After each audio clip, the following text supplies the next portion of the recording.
his turf. 14 of them across the track. He will sent on their way. And to the dance on the outside, broke a little sideways, but broke KK, but meanwhile it's going to be stopped. But running on now, and Somali Lemonade's got 8 to make up. They come to the top of the lane, stop, Shopping Maria's got a lot left. Stop, Shopping Maria goes on, Sweet Cat is right there, hard not to right, Royal Body is running on. Past the 8 ball way comes, stop, Shopping Maria, full of run, still under a hand ride as they come to the 16th. Stephanie's Kitten coming out late. Yes, Stephanie's Kitten coming fast. Stephanie's Kitten, stop, Shopping Maria. Stephanie's Kitten's watered.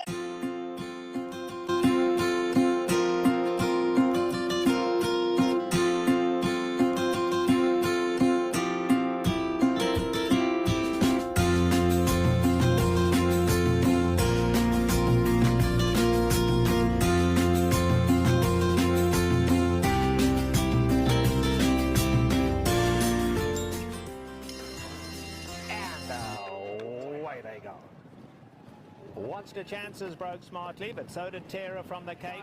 On the inside, Sky Lantern the Grey going well. If he can get through. Sky Lantern the Grey looking for somewhere to run. Wide open. It's Terra from the Cape hanging on. Terra from the Cape tries to go all the way. On the outside now, here comes Flotilla in the light blue. Flotilla is absolutely flying. Watch the chances in there too. But Flotilla has gone right on by. And Flotilla is coming home to score. Flotilla has won it just about 2 in the end. It'll be watch the chances. Summer of fun coming on to finish third.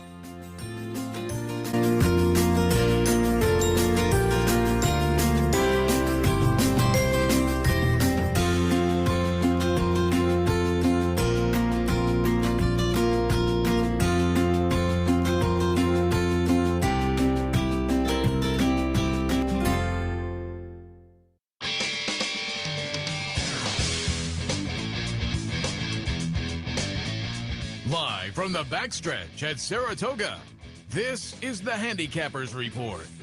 The Handicappers Report is brought to you by Pinnell's Restaurant, a Saratoga tradition since 1922. 284 Jefferson Street, Saratoga, just minutes from the track. The new Capital OTB wagering platform. Bet any place, anytime with the new Capital OTB wagering platform. And CapitalOTBBet.com, the premier wagering site in New York State.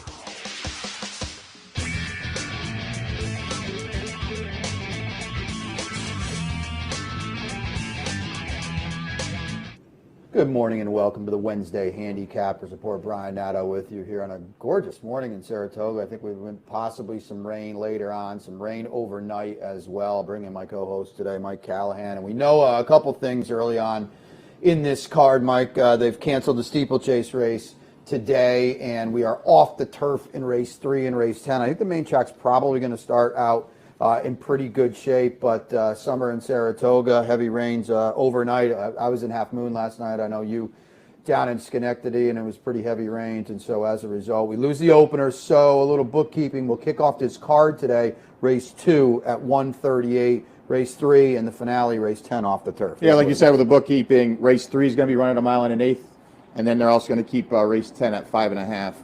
So, like you said, it's sort of the nature of the beast. You know, the weather's been a little weird up here. You know, we had that storm last night. Luckily, right now, race 7 and 8 look to be on. You know, hopefully, knock on wood, we don't have any more weather and they can stay on. But you know, we still have 9 great races in the second week of Saratoga. Yeah, exactly. The brunt of the weather, if it does show up today, I saw 80% chance of rain around 4 o'clock. So that's what's going to kick off the late pick 4 in race 7, late pick 5 in race 6. So just take note of that. Check the website for scratches and Twitter for updates and things like that, because that'll be when that horizontal sequence gets going later in the card. It's our first Wednesday of the meet. Means we have had 1 weekend down. The grade 1 Diana was on Saturday, and the gals in blue, Alfique and Summer Romance, went 1-2 again, just like they did in the Just a Game. And you and I were talking a little bit off the air, and you know, you follow European racing quite closely as I do, and they've come over here. I don't know how good our Philly Mare turfers are right now, but they've come over here and swatted them pretty good. Yeah, and that, you know, like you said, we kind of follow European racing maybe a little bit more than others. You know, sometimes their A- team, their B team comes over and, Absolutely. you know, can really dominate some of our A fillies and mares sometimes. So just, I think a lot of people thought maybe it was a fluke, you know, on the Belmont undercard that day. You got some value if you liked Elfique, and you know, last time there were really quick fractions. This time, I'll just say she came and got him. She ran, yeah. You know, because Summer Romance really dictated what she wanted to do up front. No one really went with her. The fractions weren't that crazy, and she just was that good to run everybody down. So I thought it was a really strong performance, and obviously, you know, the Charlie Appleby, you know, team has to be very excited. They came over with a goal, and they got it done in both races. So. Yeah, no doubt. I like Summer Romance a lot. Vigilante Annie's way niggled at her just a little bit, but like you said, the Elfique came from 6th to win and stretching back out to 2 turns, and Summer Romance had beaten her over in Maidan or at that trip at 9 furlongs. So she's really answered the bell. She's run fast in winning both starts. It's exciting that Charlie Appleby, who you mentioned that they will in some way, shape, or form be back here likely this year. Of course, we run the Flower Bowl up here. I don't know if that's that's at 1.25 miles, I believe. I don't know if that's a trip they want, but yeah, they certainly right now are 1-2 in our division, at least on the East Coast, and they look really good doing it. And how about Wicks? You have to. That performance is just unbelievable. Witt was really sharp. Todd Pletcher, 2-year-old, that's now 2 for 2, and he's won both his races. He just aired in the Sanford by 8 lengths, and he's won both his races, kind of against the curve, so to speak, of what 2-year-olds typically do. A lot of these early season 2-year-olds just, break running and never stop, whereas ironically, Witt hasn't broke running at all.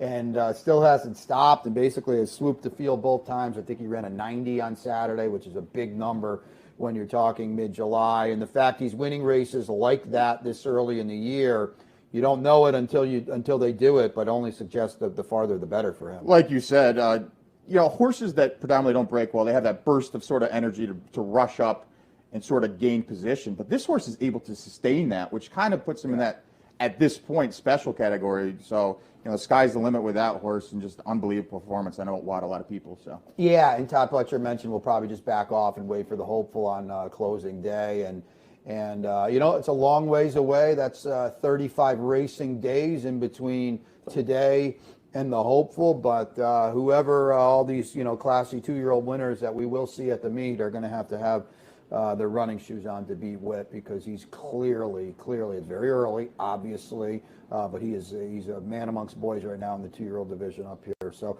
yeah, it was an exciting weekend, obviously, going forward. We got the CCA on Saturday for the girls. Malathaat will put her, Kentucky Oaks winner Malathaat will put her 5-for-5 record on the line in what's shaping up to be a very, very short field. But we'll kick off somehow week 2 here.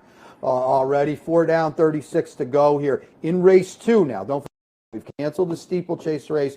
They'll bring the Kaiser back, I'm sure. I hope at least later in the meet. But race 2 kicks off the card at 1:38 in the PM. Mike, it's for 3-year-olds and up, a 14K 3L going 6 on the main track. Yeah, you're going to have 2 vying for favoritism here. It looks like a coin flip to me. I have it 6-4-1. I did give the slight edge to Copa. Blinker's going to go on. Last time out, disappointed down at Churchill, going the mile in that starter allowance race. But 2 back, ran a nice race in that non-winners of 2 lifetime event down at Keeneland. This horse, obviously a little weary, the big drop in here down to the $14,000 level.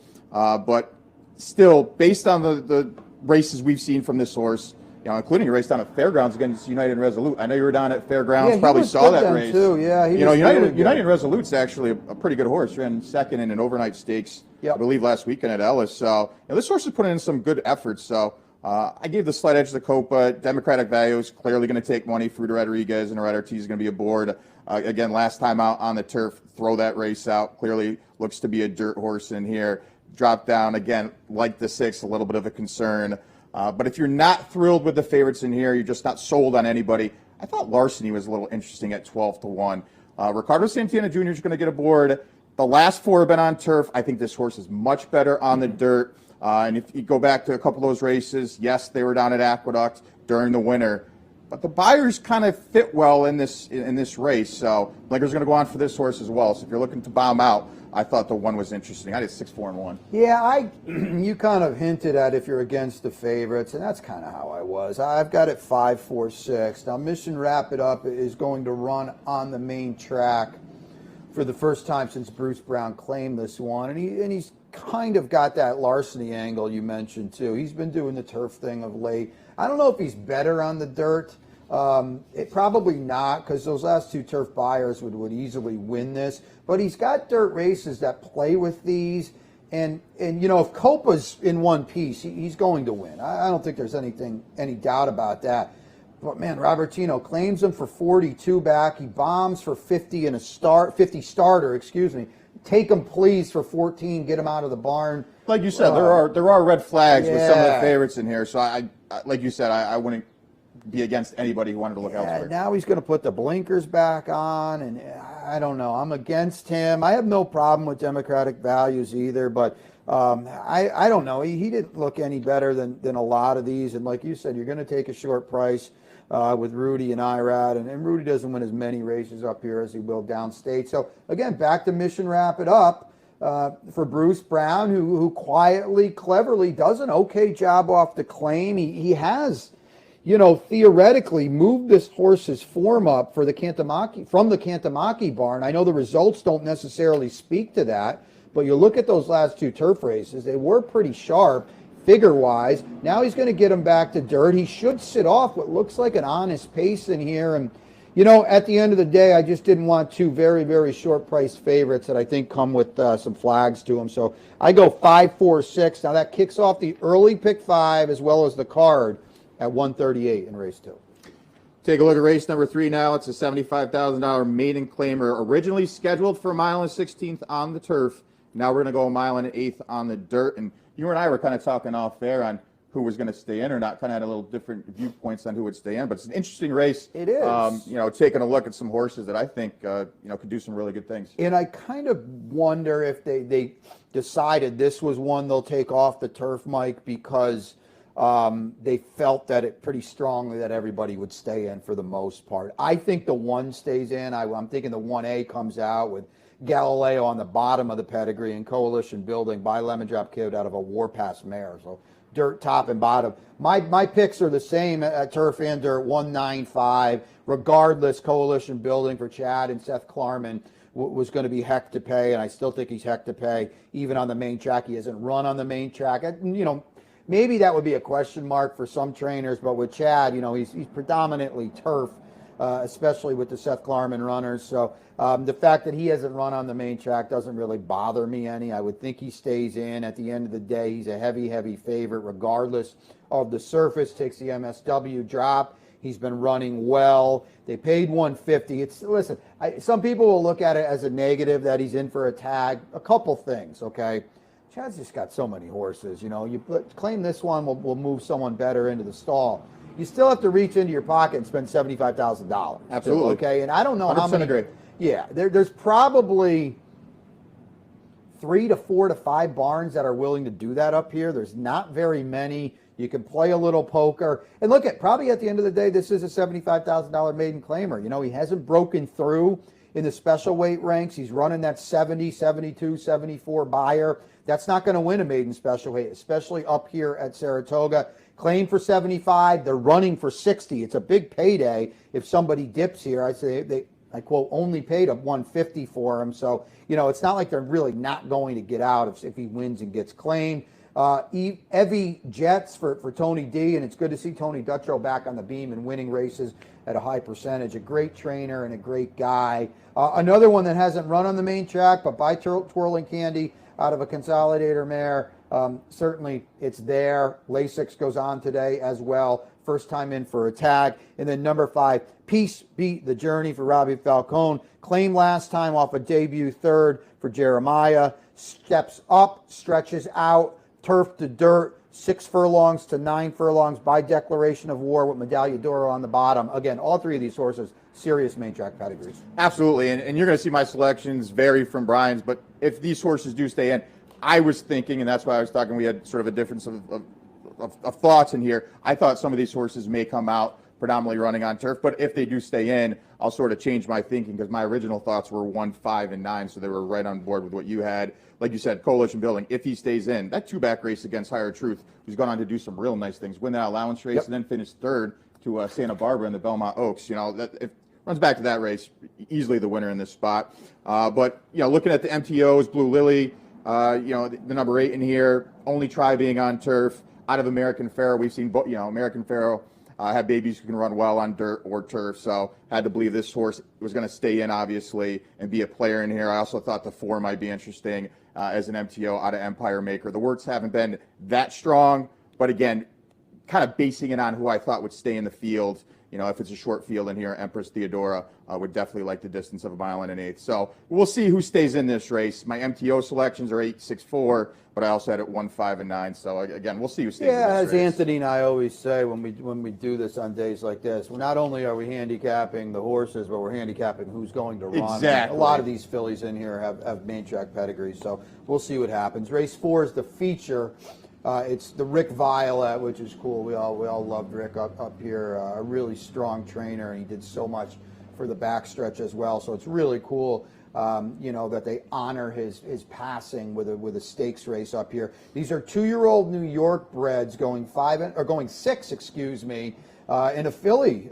Mike, I would think is if not going to be the favorite, one of the favorites for our friends at West Point. How'd you see it? Yeah, did you get a chance to see her replay? Yeah, she was really good. I mean, she missed the break, got pinched back, and she was about 4 lengths behind the field, sort of rushed up and sustained that rally. She buried that field by 8 1/4. I don't know what she faced that day. Right. Clearly, she probably should have won that race by 14 or 15 lengths.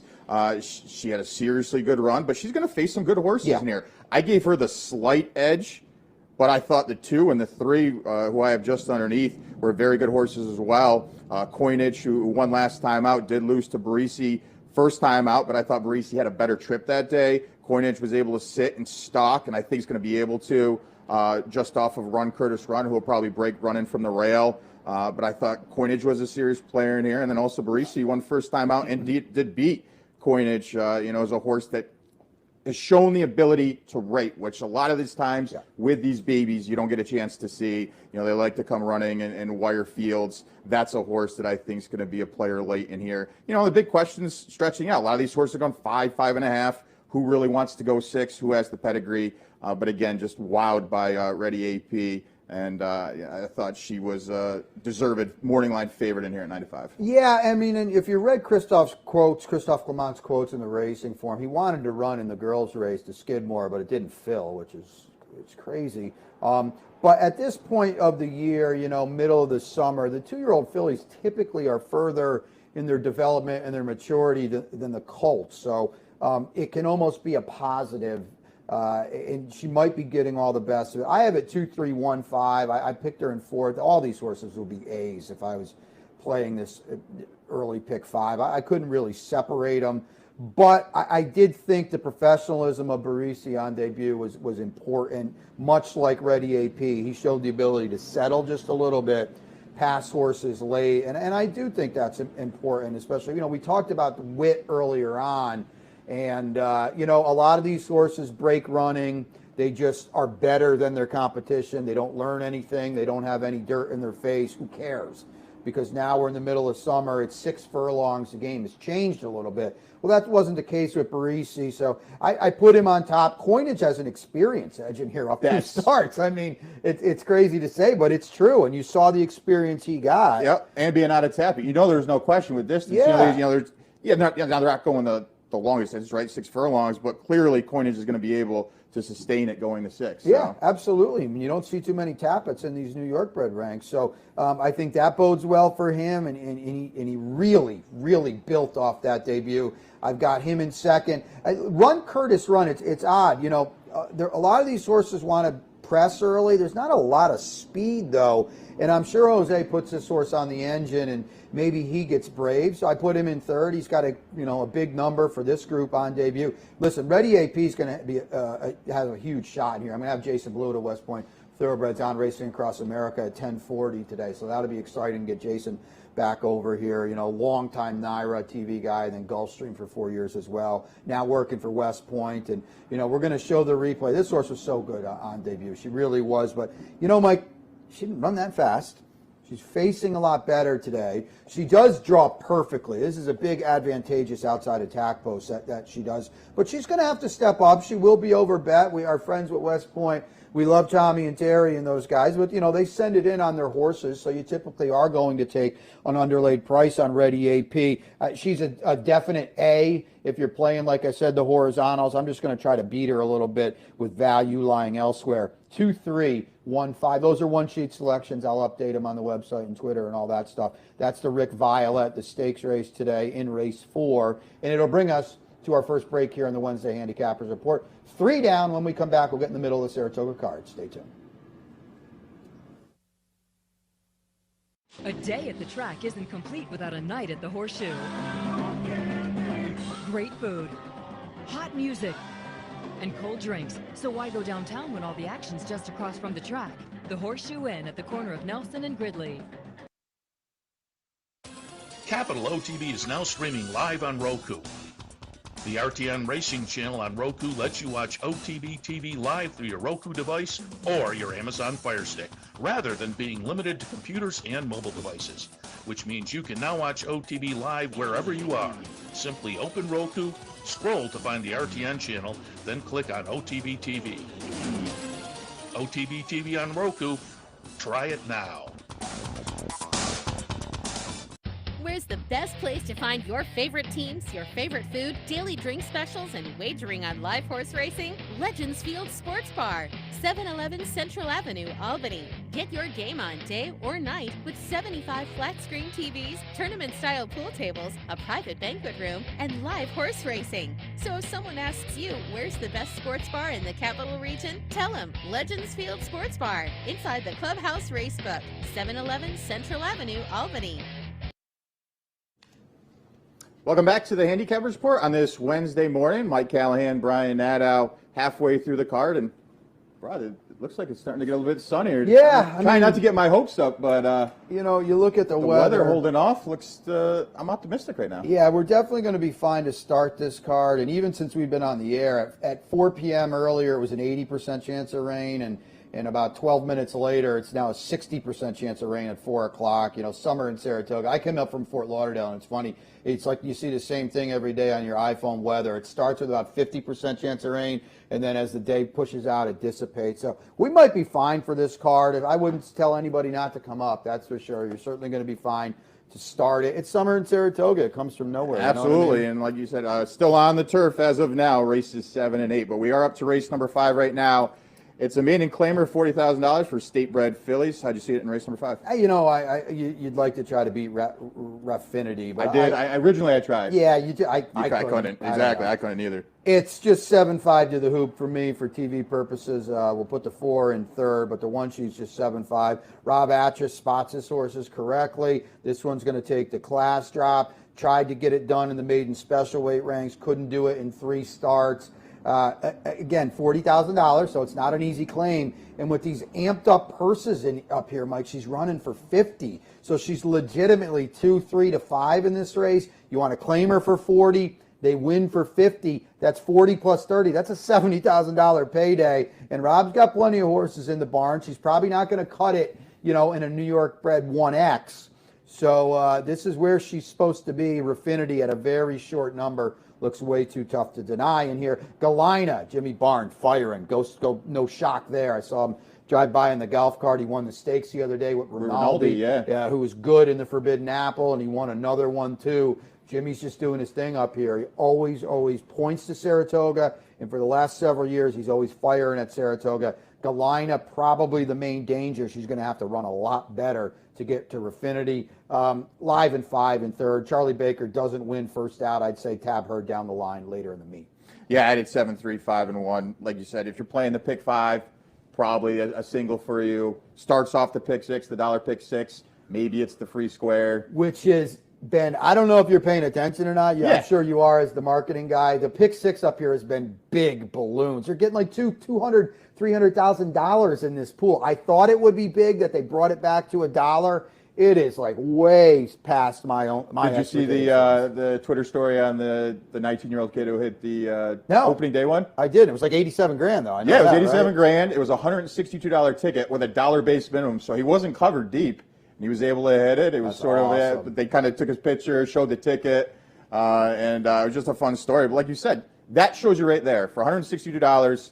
Yes, you had to sort of get lucky and everything, stars align. Well, but it's achievable. That's and what the dollar brings back in. Yes, that's absolutely. the beauty of it. Because that ticket for a 20-cent base bet, even if the pool was the same, it probably pays 35 grand because everybody can get involved now. Right, Dollar knocks out a lot of people, and you get a 4 or 5 to 1 in there, and all of a sudden a lot of tickets go down. So, right. So I love that. Yeah. So if you're structuring this, potentially the free square horse in here going to be really, really short. Numbers wise, just looks to be above the rest in here. I did think the 3 may be interesting. Blind Sight, the last couple have been on turf.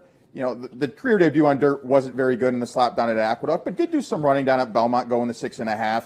Out of Palace Malice, Belmont winner. Maybe they kind of gave up a little too early on the dirt. Going back now for Michael Denny, who also owns and trains this horse. I thought was interesting with Jose Lascano aboard at 6-1, and then Galena, the horse you have in second, looks to be a clear danger off the second place effort last time out. But that's all we're fitting in here: 7, 3, 5, and 1.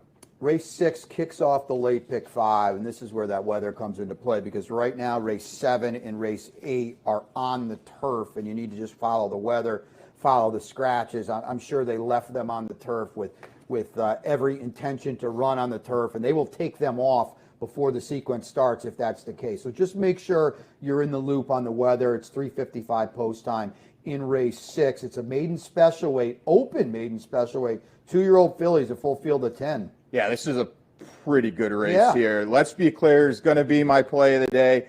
Go back and watch this replay at Churchill Downs. Sprinting the 5.5, which again we've talked about, it's always tough. It's always some of those races where it just seems who can break well and sort of wire them in those situations.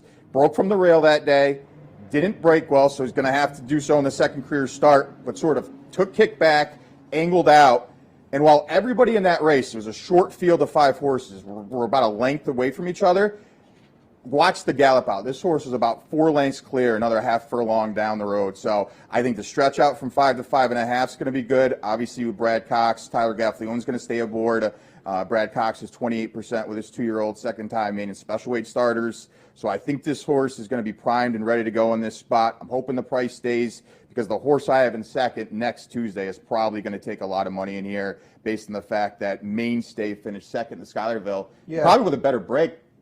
Could have won that race. Mainstay's the half-sister to Viquest, the 2-year-old filly champion. Right. You go back and watch that race. Next Tuesday, broke sharply. So, if this horse is able to break sharply like it did in that debut, yes, had to chase Mainstay last time out. Probably not going to see horses of that caliber in here, but it's going to be a short price for Kelly Breen and Ricardo Santana and Jr. aboard. And then the 2, Morning Matcha, was probably doing the best running in that race with next Tuesday in it. But didn't break well at all. So you're going to have some horses. And again, go back and watch replays. It's kind of my tendency as a handicapper to see what happened to a lot of these races. Morning Matcha just blew the break, but was probably the horse out of that race that I want stretching out. So at a price of 5 to 1, I thought offered maybe some value with a lot of these favorites in here taking a lot of money. I did 6, 9, 2, and 10. Yeah, this is a bad job by the racing form here because you got to read this race. This is one of these restricted RNA races. It looks like it's just a maiden special weight for 2-year-old fillies.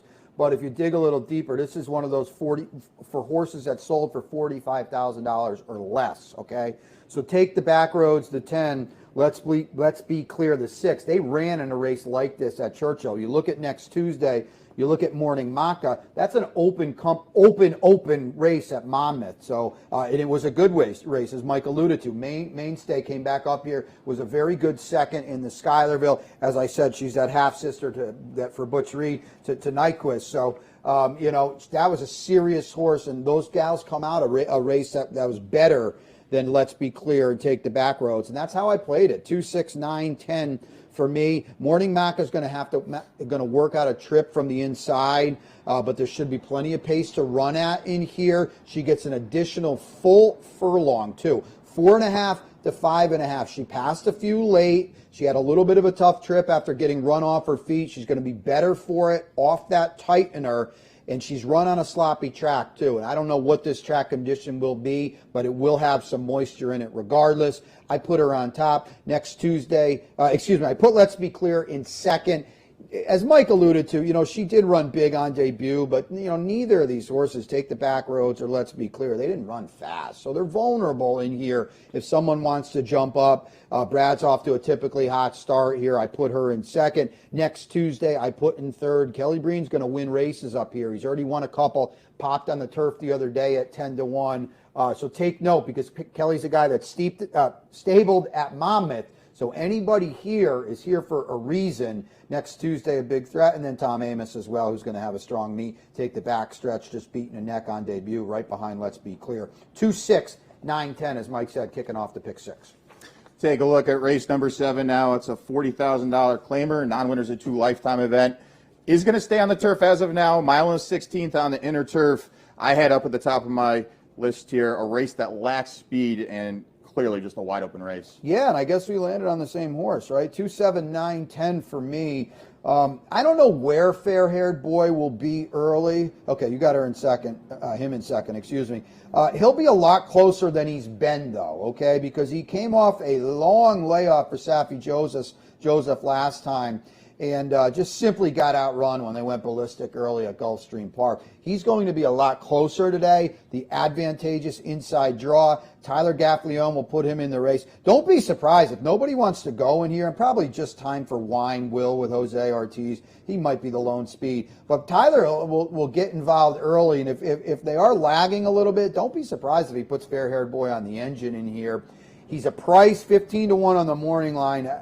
Mike, I'd be happy with 8, I think. I don't think he's a horse I think a lot of people are going to navigate to because they don't want to settle on a short price. I think that's well said, because some of these horses, the 7 Absam, the 9 Perfect, the 10 Windoro, who I have 2, 3, 4, they're your class droppers in here, so theoretically they get all the best of it. But boy, neither of the three, any of the three, have really made a dent lately, albeit against better. So, yeah, they are dropping, and they should get all the best of it in for 40 today. But you kind of maybe are allowed to wonder just exactly where their form is. It's another reason why I took Fair-Haired Boy. 2, 7, 9, 10 for me. This is the late pick 4 as well. Yeah, I did 12, 2, 3, and 7. Like you said, I like a lot of things about the 2, and it's probably going to be bet in this spot down from the 15-1 morning line. I did go with the 12, gave the slight edge based on what we talked about. This is a race that lacks speed. The 2 we thought maybe a little bit more forwardly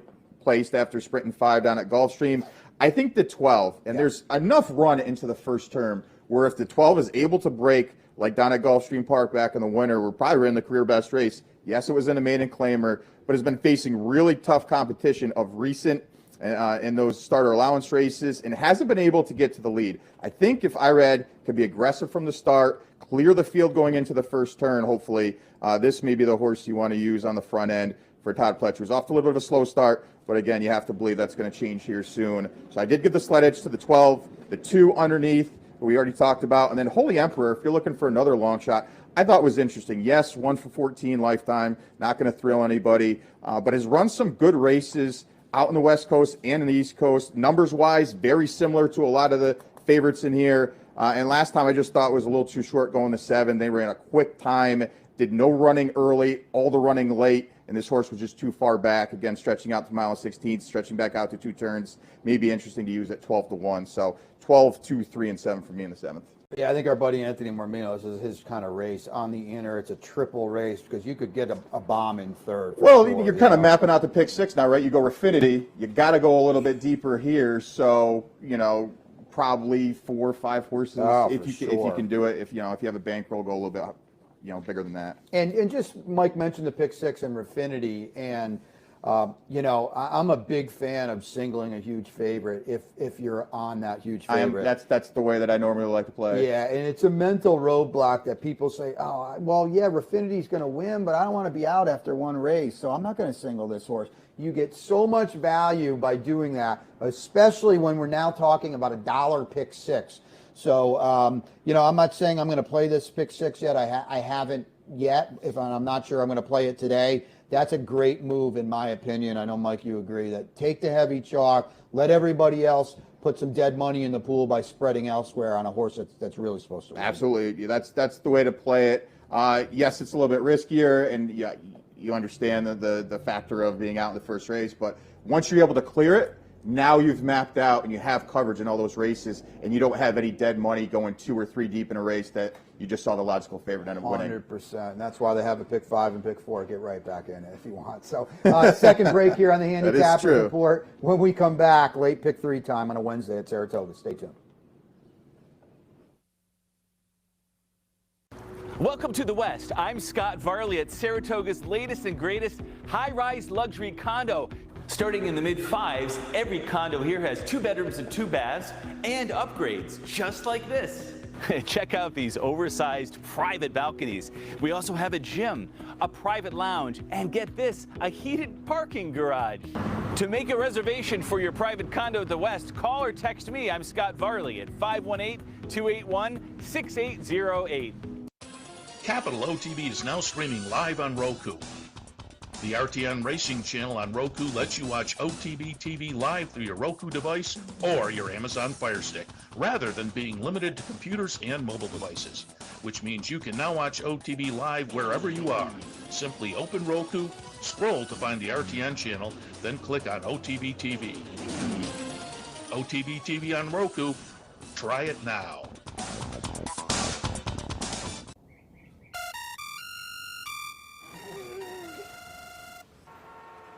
Come on. I want sales reports on my desk by Monday. Whoops. My bad. Love racing?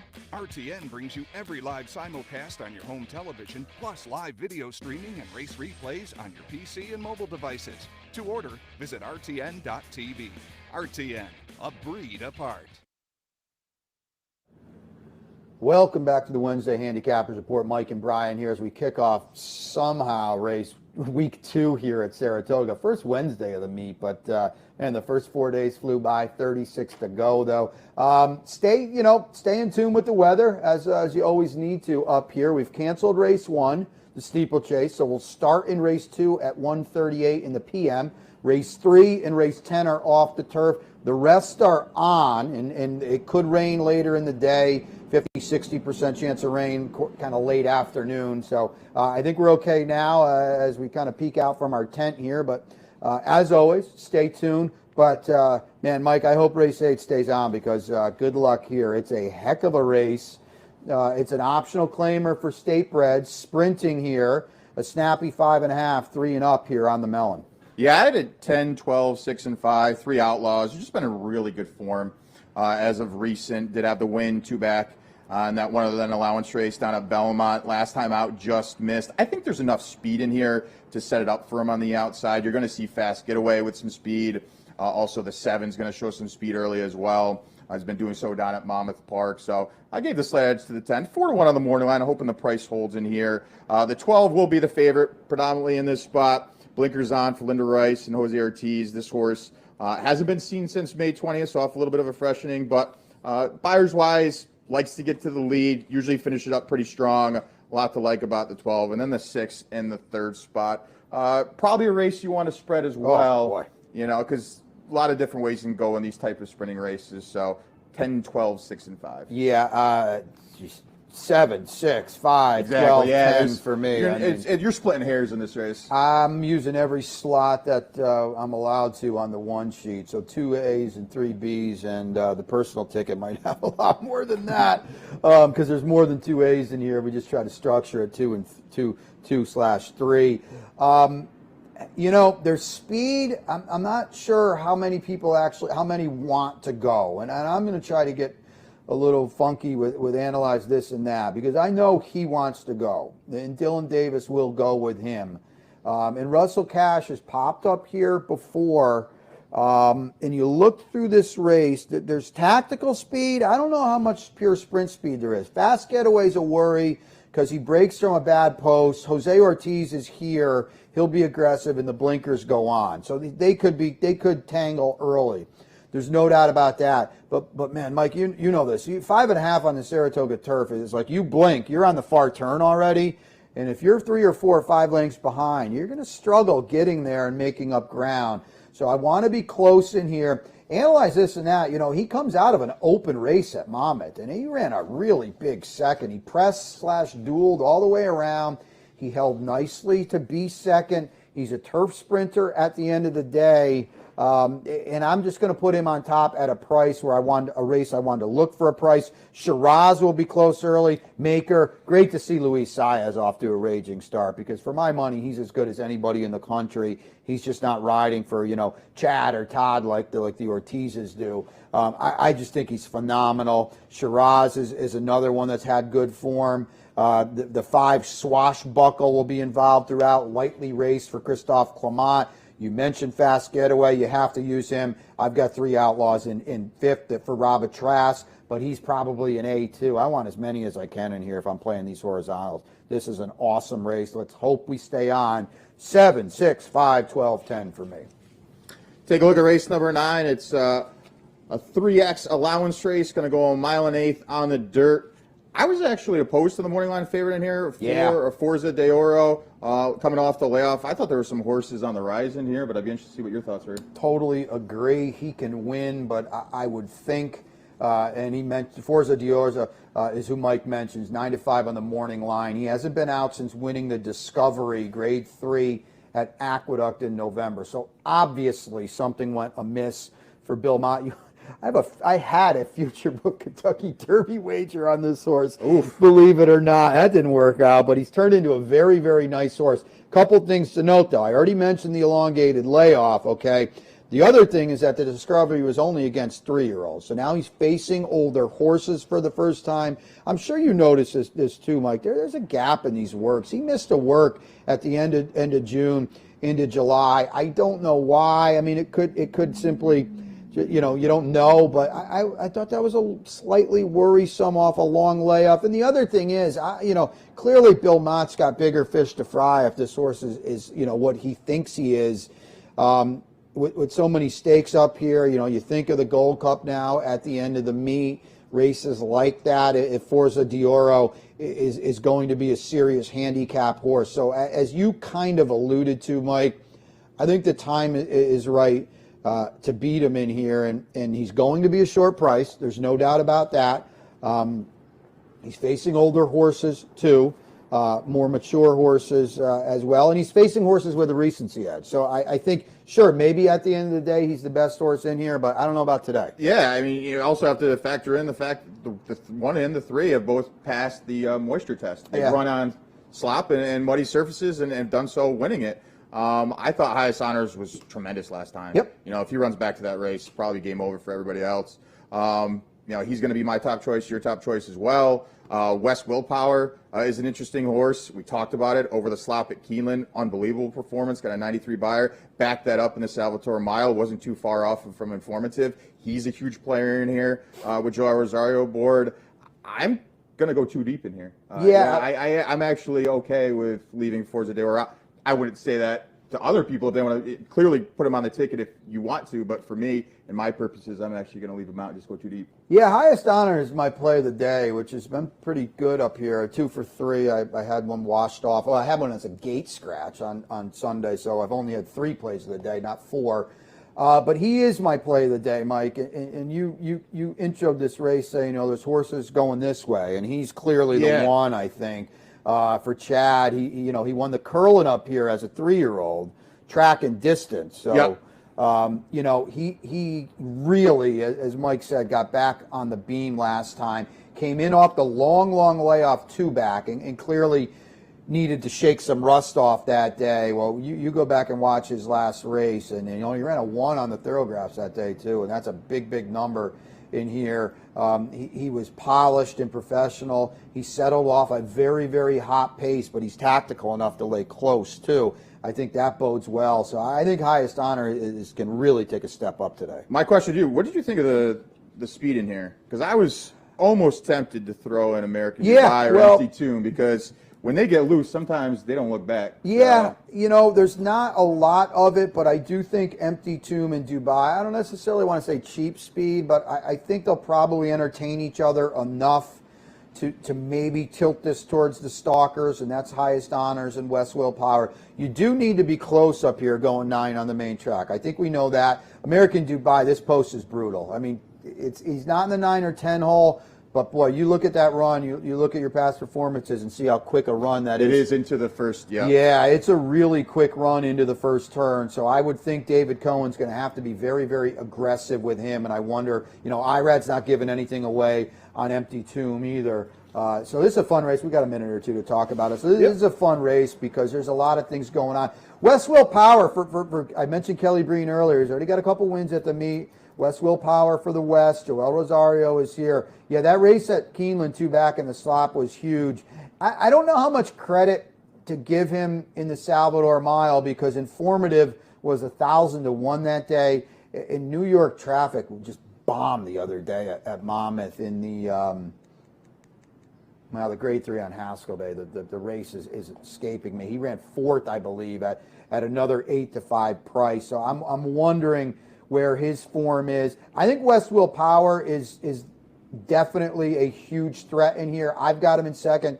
You've got him in second as well. I think he needs to answer the bell here, though, because Highest Honors and certainly Forza d'Oro are probably the best 2 horses he's faced, and I think they've got a lot of upside. I'd probably say this, though. West Willpower will be the horse that gets lost probably in the money. So say he drifts up to 4 to 1. Yeah. He may be the horse to use because Highest Honor, who's your play of the day, I have on top probably a lot of people's alternative to Forza d'Oro.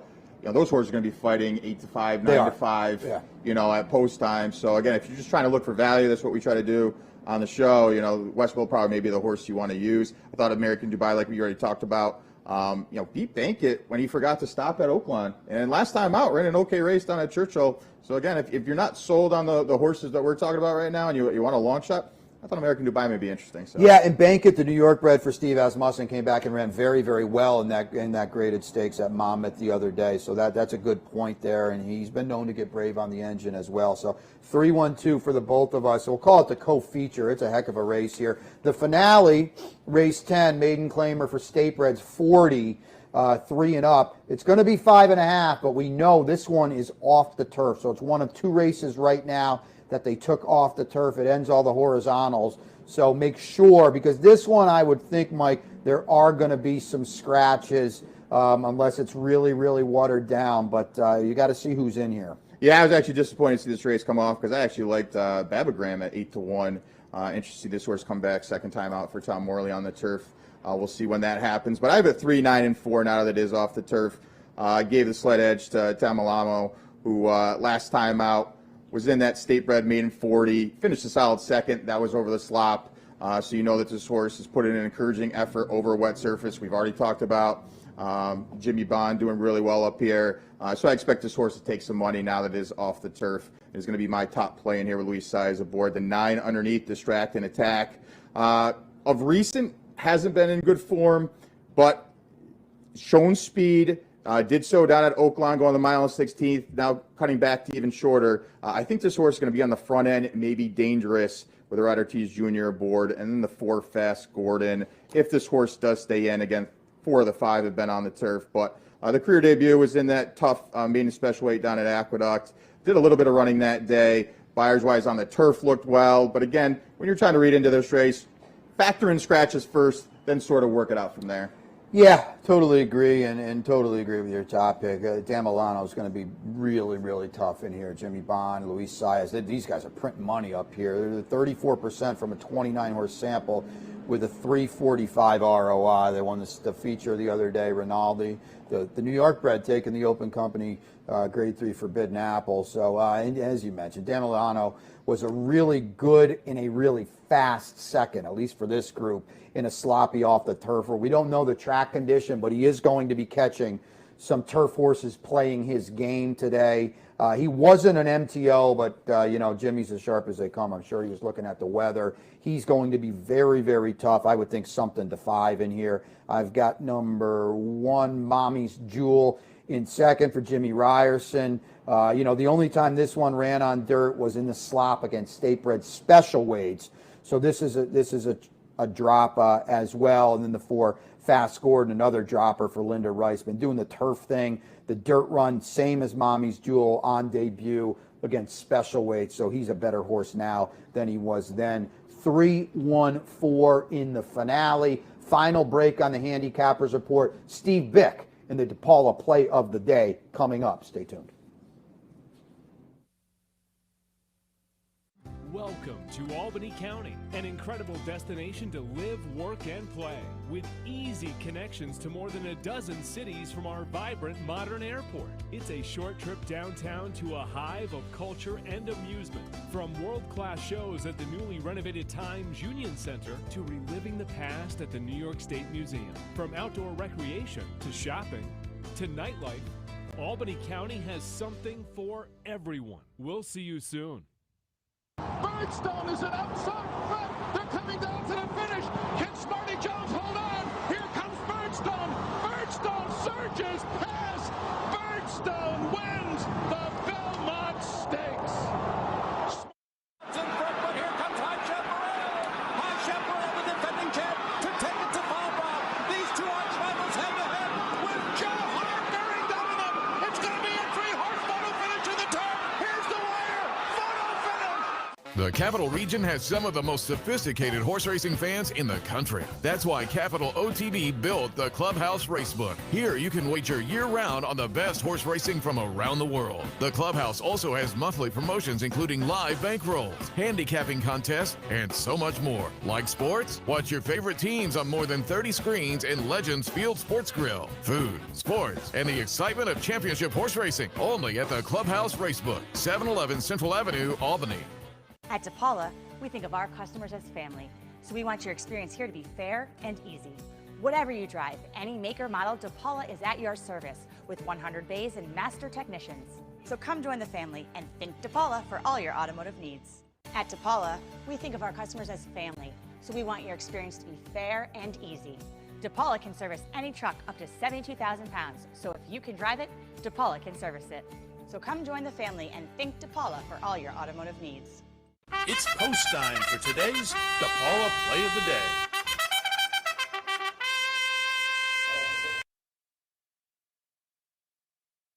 Hey everybody, back for the first full week of the season and the Wednesday DePaula Play of the Day. And with the weather uncertain, got to shy away from the grass races just because we don't know if we're coming off and that kind of thing. So let's look to the feature, the third level allowance, the 9th race. It's going to go 1 1/8 miles on the main track. And there's probably 2 horses, that are going to be vying for favoritism with Highest Honors and Forza d'Oro, Chad and Bill Mott. However, Kelly Breen's got West Willpower 3-1, should probably get all of that, and feels like there's not necessarily a fast pace, but at least there's some horses that are going to vie up front.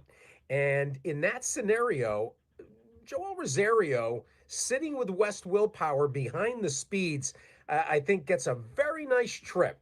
And if you're looking for a little bit of value, as opposed to the 8-5, 2-1 first 2 choices, West Willpower is your player, and that's where I'm gonna lean. Not a great day in terms of trying to reach for the kind of horses we generally like, 6-1, 8-1, 10-1. But West Willpower, Rosario, Kelly Breen, Gary and Mary West Homebred by Bernardini, and has got a very nice win at Keeneland in the wet that also offers a little bit to recommend them. So DePaula Play of the Day for Wednesday to start the first full week of the season. West Willpower, the 1 in the 9th race. Good luck, everybody. Welcome back to the Wednesday Handicapper Support. Brian and Mike with you. Steve Bick with the DePaula Play of the Day. And Steve and I will go to battle here because I've got Highest Honors as my play of the day. He's got West Willpower. It looks like we're both against Forza d'Oro. I think, Mike, two. We've got a minute or two here. I think, that's a race that's going to resonate towards the end of the meet. The winner of that race, don't forget, they brought the Jockey Club Gold Cup up here this summer. I'm going to take a look at the stake schedule here and throw it to you. But they brought the Jockey Club Gold Cup up here this summer at the end of the meet. And, if you win this kind of race, it's basically listed stakes. You're eligible to think big and say, you know what, there might be a short field at the end of the meet for a lot of money in one of the most prestigious stakes races in the country. Hey, maybe we'll take a shot. Yeah, absolutely. Like you said, with highest power or highest honors, they were thinking big back in 2019 before they got sidelined. So maybe it's just delayed a couple years and let their target what they want. But first things first, they got to finish business today and look to see. I think he gets the right trip in here too. We were talking about horses where they're going to be. I think just tactically he's going to be sitting off the speed in here, and he runs back to that race. He's got big shots. I agree, and it looks like this will kind of sort of be a prep for the Gold Cup, because I know they run that Birdstone up here at 1 mile and 5/8, I believe. They do. But I don't necessarily know if this is the type of spot for any of these guys in here. So, anywho, just it's a race. I think it bears watching going forward. Mike, why don't you hit on a few of the promos before we get out of here? Yeah, first and foremost, I always want to mention the sign-up bonus we have going on right now. $200 sign-up bonus where you have to sign up for an account, deposit $200, wager $400 by the end of the month, and you get $200 back into your account. It's as simple as that. There's no stipulations to it. So definitely sign up for an account here at Capital OTB if you do not have one. We'll have the $500 OTB Live bankroll live from Saratoga up here, where we are currently broadcasting from with myself. So I'll be on a little bit later on. It's going to be sponsored by our good friends at Bonaventure Stables. So we want to thank them for the sponsorship of the bankrolls. And, I was kind of worried about the weather, but with a couple of races on, some stronger opinions, looking to stay in the field, hopefully we can make some money for the team. You still have time. Entries will be drawn a little bit later on. 20 people attached to that. Whatever money I make will be dispersed amongst the team. And the best thing is it's free. So definitely take advantage of that and sign up at capitalotb.com. We'll also have a knockout today at the Clubhouse, 711 Central Ave, Clubhouse Racebook, stop down. And we'll also have Prize Wheel Day tomorrow. So stop down to the Clubhouse Racebook as well. And then we'll also have the Bounty, which is at $6.75 on Friday. Take advantage of that. The Syndicate's full for Saturdays. You've been touching upon that a couple times. Syndicate's a great place. Awesome, Get right? involved. It's fantastic. Yeah. We hit it. We chalked out a little bit on Saturday, but we were able to hit it. We hit for some big money last Saratoga, multiple ones that were over $5,000 in the late pick 5. It fills up fast. This team, for this week's, it's already full. But again, you have a chance to sign up on Sunday when we open up the entries for week 3 and take advantage of that. We have a host of promotions going on. $50. $50. 20 people at 50. OTB kicks in 500. Yep. So you're firing for $1,500 into the late pick 5 on Saturday. It opens a Sunday before. Yep. You know this. I certainly know this. When you're putting $1,500 in on a 50-cent base wager, and you can put multiple tickets too, you have so much coverage. And I can even tell you the ticket. It's 6x4 by 5x5 x 5. Okay, so there and you then go. we sort of navigate where the heavy favorites are. We'll put the four-leg spot there. We'll spread out where we think it's the biggest with the 6, and then you're covered with 5s across the board. So I'm the one who usually maps out all of the bets with the syndicates. For Kentucky Derby weekend, we hit for over $20,000 with both syndicates. So we've had some big payouts. It's been fun. A lot of patrons like it, and that's why it signs up so fast. If you're not in the loop, the early pick 5 on Saturday handled $1.5 million. The late pick 5 wasn't too far behind, so it's just big balloons. So get involved with that. Get involved with that at the crack of dawn kind of on Sunday, because it's going to go quick. It's an awesome promotion, and OTB's kicking in $500 of their added money in there. So you're in for $1,000, but you're getting $500 extra. So that's great. So that's it for Wednesday. And it's funny, Mike, I was looking while you were talking. We started with an 80% chance of rain at 4 o'clock. About 15 minutes later, it was 60%. Now I see 40%. So maybe we'll hold out. Get up here if you're thinking about coming up. It's a card that's pretty much, for the most part, stayed intact. Mike's going to go. I'm going to stay. Racing Across America coming up next. Sean Clancy, Mike Welsh, Jason Blewett. So a cool little trifecta box there. So Mike's going. Like I said, I'm staying. I'll see you next Wednesday. Good luck in the bankroll. Good luck to everybody as well. Stay tuned. Be right back with you.